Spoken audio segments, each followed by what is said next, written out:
Welcome, everybody, to That's Weird Stuff, the show where I share stories of the strange and bizarre, and these guys have to answer the question, aliens or not. Um, we are in the middle of our Russian Mystery Month, and we are continuing that with part three. And part three spins out right after part two. So if you remember, part two was about Rasputin. So right after that happened, this happened. Grand Duchess Anastasia Nikolavania Romanov. Sorry, Perfect. Perfect pronunciation, Joseph.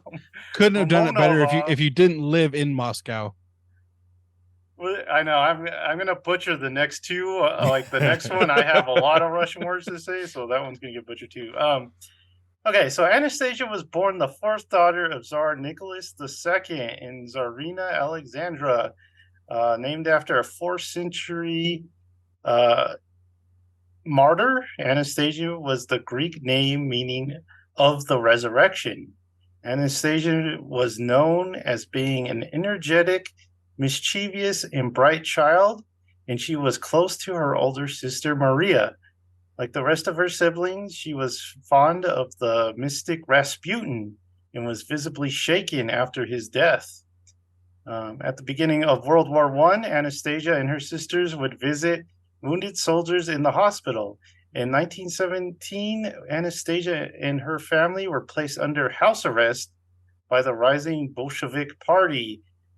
At the height of the Russian Civil War, the imperial family was taken to a small basement and brutally executed. Rumors quickly spread of Anastasia's survival, with sightings of the Grand Duchess being reported throughout the country. Reports of the secret police searching for the Grand Duchess, and dozens of imposters coming forward to claim her identity. Boris Solovov, a man married to Rasputin's daughter Maria, was known to run a scam asking for money to help the surviving Anastasia. These rumors were fueled by the fact that the new Soviet Union was secretive with the fate of the Tsar family, fearing political backlash with other countries. A woman named Anne Anderson maintained that she was the Grand Duchess throughout her life, often spent in asylums in various different countries, even in America. After her death, DNA testing revealed her to be an imposter. Two young women claimed to be the surviving Anastasia and Maria, and they lived as nuns in the Ural Mountains and were buried under the assumed names. In one instance, at least 8 witnesses reported a young girl being taken in by the police, matching this description of Anastasia. A doctor who treated the girl claimed that she told him that she was the surviving Grand Duchess. Further complicating the matter was a report of sympathetic soldiers being present at the execution, stating that the girls had royal jewels sewn into their dresses. This deflected some of the bullet fire. The soldiers reported that they were not killed in the shooting, and it was said that the bodies were left alone for some time after the execution. Curiously, not all the bodies could be identified after the execution. For some reason, 2 of the children were not buried with the others. Instead, remains of the 2 youngest children were found in separate graves. However, while Russian scientists claim to have the DNA from all of the murdered family members, the remains of Anastasia did not match her physical description, the skeleton being much taller than the 17-year-old Anastasia's 5'2" height. So, Thomas, was Anastasia abducted by aliens right before she was executed? Go! Yeah. Yes. Okay. I don't like. I wasn't prepared for that question, Joseph. I don't. Okay, yeah, I'm just go with yeah, because like I've heard like firsthand accounts of like people like stabbing Anastasia with bayonets and stuff like that. Like, because the way that they like account that they killed the royal family is like pretty brutal. for some reason, for like no reason too. Like they weren't ordered to do that. They're just like, just go down there and shoot them. But once they like shot them, they're like, maybe we should just, keep stabbing them and stuff. It's like, why? So maybe the aliens came down. Saw what was happening. And like said, stop. We're taking her. We're going to give you this like too tall of a clone of her that we've done. And goodbye. So there you go. Right. Solved. Michael. Instantly solved. You're a big fan of the animated film. Do you remember the part where they get executed brutally? My brain's going wild.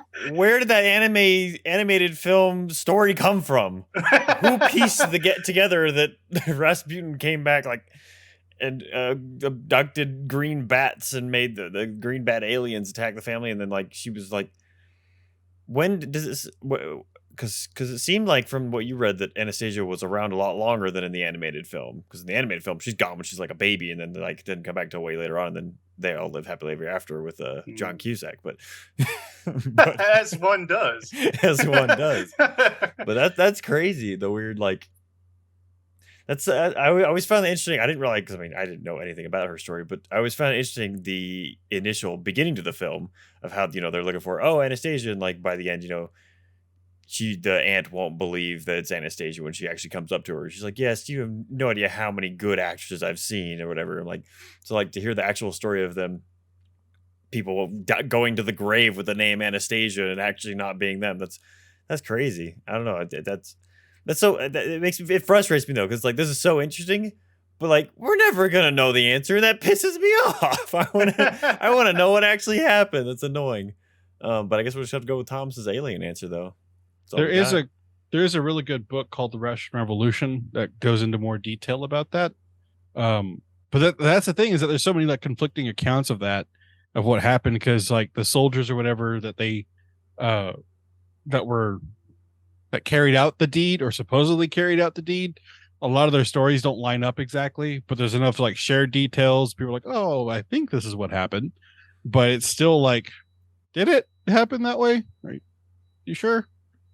Yeah, with all these mysteries, we're finding that the official report came out way after what actually happened. Jeez. So there's no way to know what's going on in most of these mysteries. And that's what's kind of crazy about that, is that there's this massive wave of wanting her to be alive, because in the musical, Michael, that whole the rumors type stuff, that was a big part of Russian culture, was who in the Romanovs survived the purge, because you did have some people that did survive, the Grand Duchess. She did go to Paris and live there for the rest of her life. She was confirmed to be there. But there's a lot of uncles and aunts. I had a third cousin that was a Romanov, and even today, a lot of people claim to be directly descended from Romanovs. There's even a show called Romanovs. These people have this family history of their identity is that they were descended from the Romanovs at some point. It's with Corey Stoll. He's actually pretty good. Oh yeah. It's interesting. It was kind of funny, but yeah. Oh, well, what's funny is that the English royal family is directly related to the Romanovs. Mm-hmm. The czar, the last czar, and King George the. Oh yeah, I remember this. Is it the third? No, the fourth. The one that was okay. You know the King's Speech, Michael. Yeah. His father, him and the czar could be twins. If you look at actual pictures of them, it is crazy how much they look like each other. But yeah, I like this mystery because it's one of those we'll never really know. I mean, really. And it's just so weird that they can't figure out the remains, and nope, the remains don't match. I mean, you're gonna talk about one thing, I'm pretty sure, and I don't want to give anything away, but it's the same things. We have all this documentation. Well, can you confirm it? No. Why? Well, we just don't know. Russia. Yeah, Russia. Russia, bro. Yeah, so Anastasia, maybe she got out. I'd like to think, because there's something weird going on. There's definitely something weird going on. There is definitely something shady going on. Yeah. But So maybe she just lived a life out in the monastery somewhere. With John Cusack. With John Cusack, yeah. Tsar Nicholas II, terrible leader. Terrible army leader. He was not good. Do they have like records of what's his face? Rasputin's, because I didn't realize he had a daughter. Like, do they have records of more lineage of him? So he had that daughter. She became a lion tamer in the circus or something like that. As you do. As one does. Yeah, and then of course she married that guy who did scams saying that Anastasia's alive, so give me some money. So just the people from Les Mis, Sacha Baron Cohen, and there you go. Bonham Carter. The Thenardiers. Yeah. It's all been the Thenardiers. I think she wrote a book too. So yeah, I think she did keep the lineage going. So somewhere out there there's a Rasputin. So he's probably like a Russian rapper now or influencer.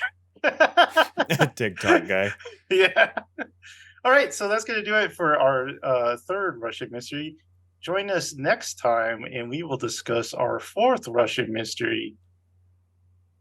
So like, subscribe, and notify yourself to catch even more good stuff. And we will see you next time. Bye. Bye.